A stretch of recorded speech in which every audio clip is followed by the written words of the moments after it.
சாய் பக்தர்களுக்கு என் அன்பு வணக்கங்கள். ஓம் சாயனம். என் அன்பு குழந்தையே, நீ உயிராய் நேசித்த உறவு உன்னை விட்டு விலக்கி விரைவில் உன் உண்மையான அன்பை உணர்ந்து மீண்டும் உன்னிடம் வந்து சேரப்போகிறது. அப்பா உனக்கான தரும் வார்த்தைகளை தட்டி விடாதே.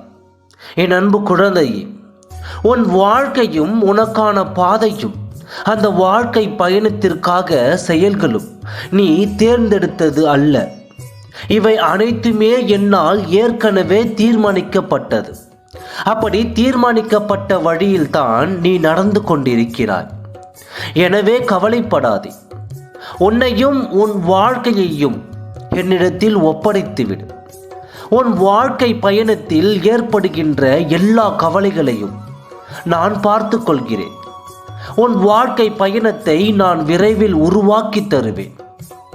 யாருடைய பாவங்கள் விலக்கப்பட்டு விட்டனோ அந்த புண்ணியசாலிகளே என்னை அறிந்து கொள்கிறார்கள், என்னை வழிபடவும் செய்கிறார்கள். எவர்கள் என்னுடைய இந்த வார்த்தைகளில் நம்பிக்கை வைக்கிறார்களோ அவர்கள் நிச்சயம் நல்வாழ்வு பெறுவார்கள்.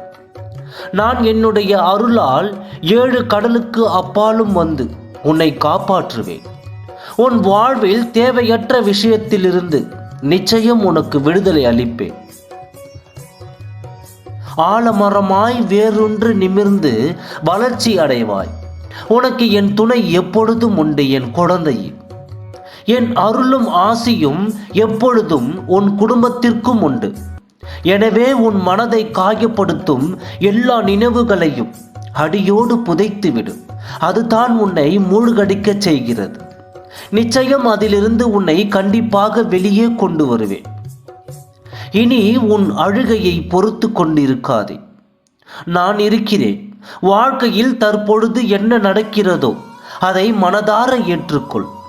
கடந்த காலத்தில் நடந்த மோசமான நிகழ்வுகளை மனதில் இருந்து அழித்துவிடு. நல்ல விஷயங்கள் உன் வாழ்க்கையில் வந்து கொண்டு தான் இருக்கிறது என்ற நம்பிக்கையுடன் சந்தோஷமாக வாழ நினைத்துக்கொள். வாழ்க்கை ஆனந்தமாக இருக்கும். உண்மையாக வாழ்வதே தனி சுகம்தான். எவருக்கும் பயப்படாமல், யாருக்கும் கெடுதல் நினைக்காமல் மகிழ்ச்சியாக வாழ கற்றுக்கொள். உலகம் ஒரு போர்க்களம். அதில் உன் வாழ்க்கை என்பது ஒரு போராட்டம். போராட்டத்தில் வெற்றிக்காக நீ கையாளும் ஆயுதம் எது தெரியுமா? நான் வெற்றி பெறுவேன் என்ற எண்ணமும் உன் மீது நீ வைத்த நம்பிக்கையும் தான். கருப்பாக உள்ளவர்கள் தாழ்ந்தவர்களும் அல்ல, வெள்ளையாக இருப்பவர்கள் எல்லாம் உயர்ந்தவர்களும் அல்ல. உள்ளத்தால் குணத்தால் உயர்ந்தவனே மிக சிறந்தவன். உன் கஷ்டங்கள் எல்லாம் ஒரு முடிவுக்கு வந்துவிட்டது. துயரங்களும் ஒரு முடிவுக்கு வந்துவிட்டது. வசந்த காலம் இனிதே ஆரம்பித்து விட்டது. இனி உன் வாழ்வில் அனைத்தும் ஆனந்தமே. உன் முகம் ஆனந்தத்தில் இருப்பதை பார்க்க ஆவலோடு இருக்கிறேன். ஓம் சாய்ராம். நன்றி.